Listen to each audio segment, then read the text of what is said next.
Senhor Jesus, hoje te entregamos o teu servo fiel, Papa Francisco.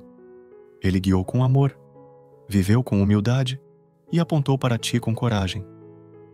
Recebe-o, Senhor, com braços abertos, que tua luz eterna o envolva, que os anjos o conduzam em paz e que sua alma repouse junto ao teu coração.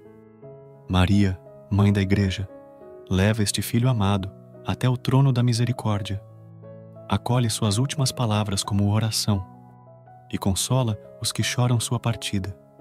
Ele foi farol para os pequenos, paz em tempos difíceis e voz de esperança para os esquecidos.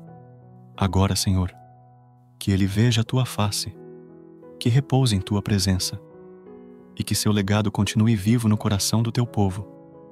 Papa Francisco, descansa em Deus. Tua missão foi amor, tua eternidade, luz.